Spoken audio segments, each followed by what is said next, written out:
Greetings, and welcome to another Lessons with Odin. On this episode, I will be showing you how to make this Frosty filigree bracelet-y thing.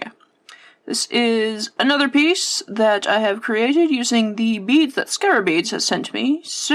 And if you guys haven't known, this Beads is pretty much the place where I buy my spikes, so if you're looking for a good place to get some spikes, check them out. I'll also leave links to their YouTube channel down below because they have some interesting tutorials to keep you entertained as well, so feel free to check all that shenanigans out. Now this piece is kind of interesting because you can do quite a lot with it. Right now I have it as a centerpiece for a bracelet with a simple chain. But you can even expand this centerpiece to make it go all the way down the wrist and just make it as a wider cuff piece instead of that.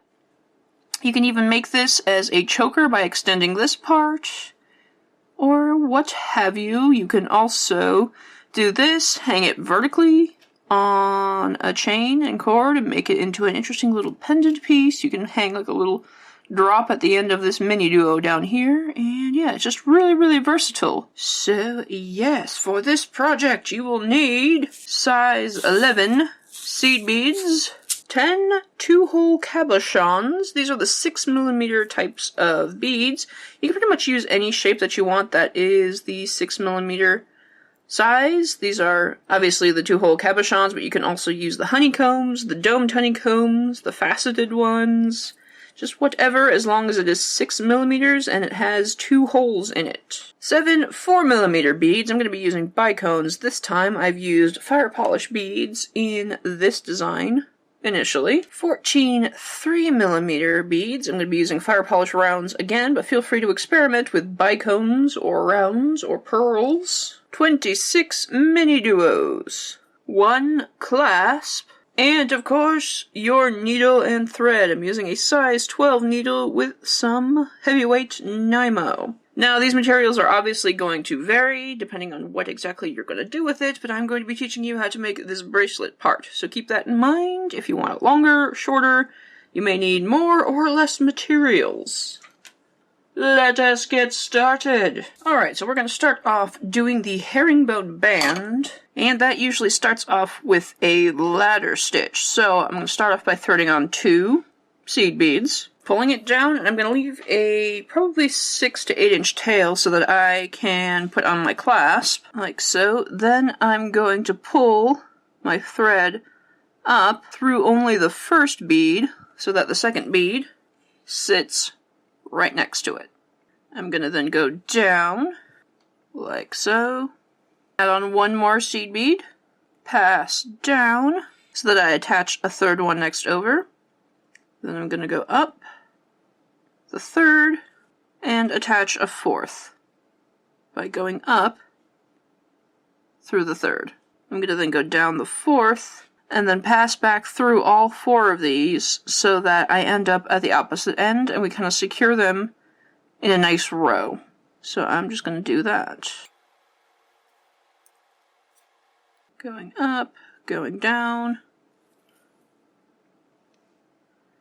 and finally going up the first one so that everything is lined up nicely, and that our thread and our tail comes out of the opposite ends of the same bead.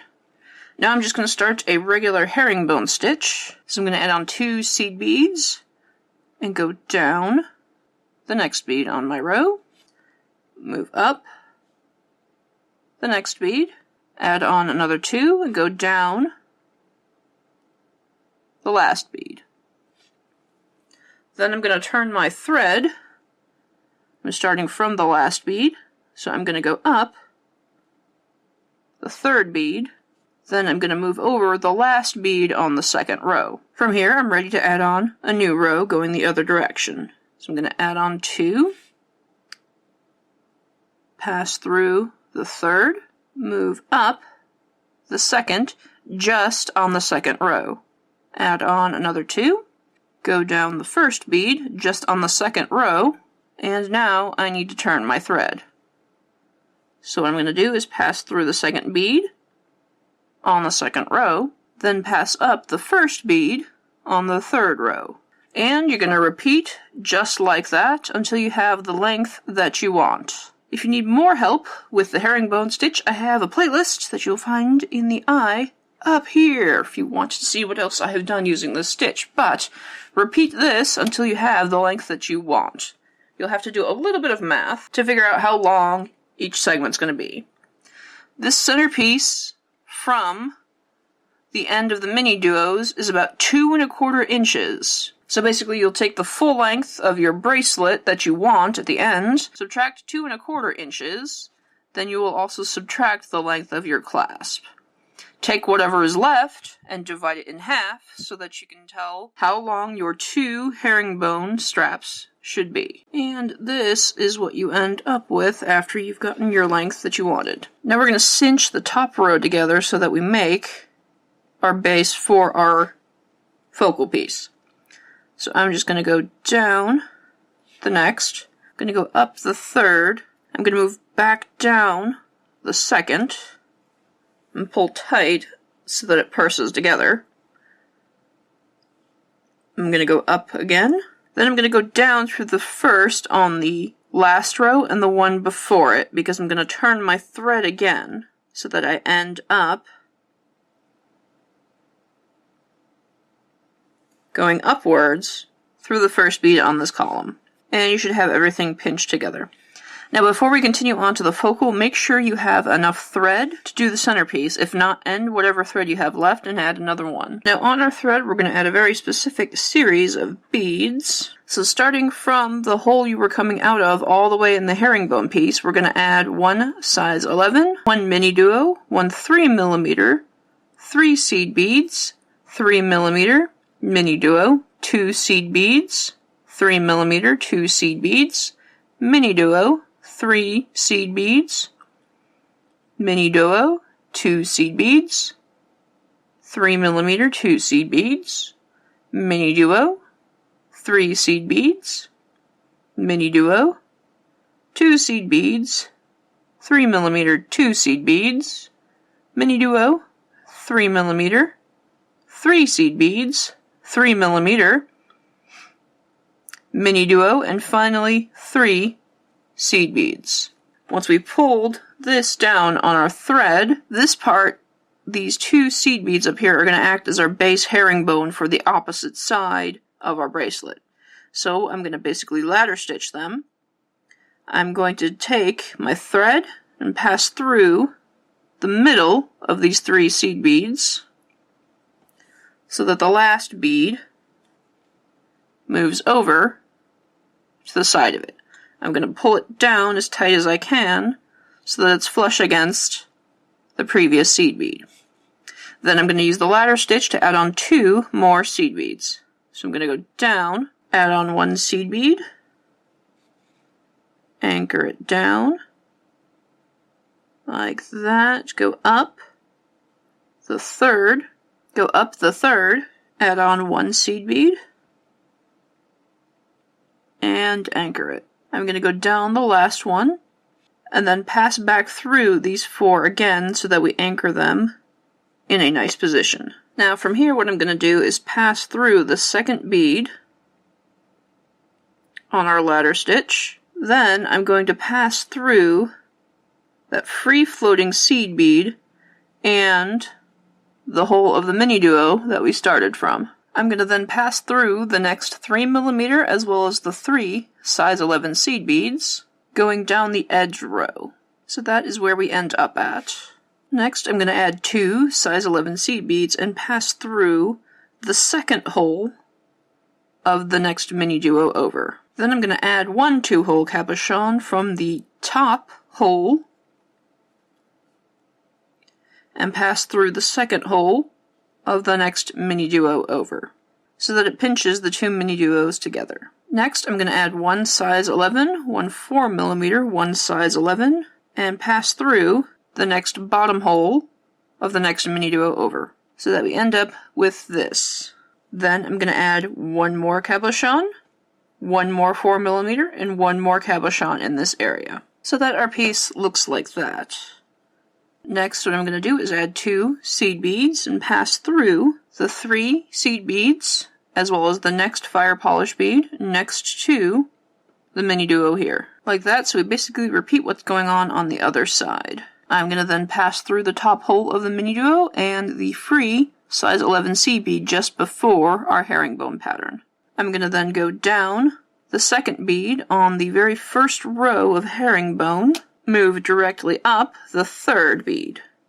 We're going to then basically repeat these steps to make these 2 rows on the opposite side. So I'm going to add 1 size 11 seed bead. I'm going to pass through the second hole of our border Miniduo here. Then I'm going to add the top row of beads once more, all the way down here. So coming out of the Miniduo here, I've added 1 3mm bead, 3 seed beads, 3mm Miniduo, 2 seed beads, 3mm 2 seed beads, Miniduo, 3 seed beads, Miniduo, 2 seed beads, 3mm 2 seed beads, Miniduo, 3 seed beads, Miniduo, 2 seed beads, 3mm 2 seed beads, 1 3mm, 3 seed beads, and finally 1 3mm bead. I'm going to take all of these beads and I'm going to thread through the second hole of the Miniduo on the opposite side, so that we form a kind of loop over here. I'm going to add 1 more seed bead and pass through the very end of our herringbone stitch on the opposite side and pull tight. Then I'm going to pass down through the second bead on that ladder stitch. Then I'm going to repeat the same steps to add on my cabochon beads. So I'm going to start off by passing back through the single seed bead, the Miniduo, the 3mm bead, and the 3 seed beads on the other end. I'm going to add 2 seed beads and pass through the first Miniduo from here. And now I can repeat my cabochon pattern. So I'm going to add a cabochon in between where there is a 3mm bead. Then I'm going to add a 4mm bead set, which is a seed bead, 4mm seed bead. Another cabochon, because there is a 3mm bead here, a 4mm, and a cabochon. Remember to pay attention to the hole orientation of your 2-hole cabochons. Then we end up with this coming through to the second hole of the Miniduo bead at the end. From here, I'm going to add on 2 seed beads, pass through the 3 seed beads and the 3mm bead at the other end, so I end up here, then through the Miniduo and the next size 11 seed bead. So then, after I've passed through the 3mm bead, I'm just going to pass through the hole of the Miniduo bead. I'm going to add on 1 size 11 seed bead and turn around by passing through the second hole of the Miniduo, like that, so it kind of wedges the seed bead in between the 2 on the edges of the Miniduo. Next, I'm going to pass up through the very first 3mm bead so that I can anchor on my middle row and cinch these 2 together. So as you're coming out of the 3mm bead on the end here, we're going to add 1 cabochon, Miniduo, seed bead, 4mm seed bead, Miniduo, cabochon, Miniduo, seed bead, 4mm seed bead, Miniduo, cabochon, Miniduo, seed bead, 4mm seed bead, Miniduo, and cabochon. Then we're going to take this and go through the opposite 3mm bead and 1 hole of the Miniduo at the very end. I'm going to add on 1 size 11 seed bead so that I can turn my thread and pass through the next hole of that Miniduo as well as the next 3mm bead. I'm going to pass through the free hole of the center cabochon so that we anchor it in place. I'm going to then add Miniduos to the opposite side of our cabochons in the center strip. So I'm going to add 1 Miniduo and 1 seed bead. Then I'm going to pick up the next 4mm bead on our row, add on 1 seed bead and 1 Miniduo, then pick up the second hole of the next cabochon down. And you're going to repeat that until you end up all the way down to the last cabochon. And that is what we end up with. I'm currently coming out here. So I'm going to pass through the 3mm bead on the same side of the hole of the cabochon that we're coming out of. Then I'm going to turn my thread by passing through the Miniduo underneath, that single seed bead that we've added before, then up the second hole of the Miniduo and the 3mm bead next over. We're going to then work on zipping all 3 of these threads together. So what I'm going to then do is pass through the 2-hole cab and the Miniduo. Then I'm going to pass through 1 seed bead that is underneath the 4mm bead. I'm going to go down the next seed bead as well as the next Miniduo over, and finally up the free hole of the Miniduo bead. From there, I'm going to start my cinching. So at this Miniduo bead, I'm going to pick up the free hole of the 2-hole cabochon on the right.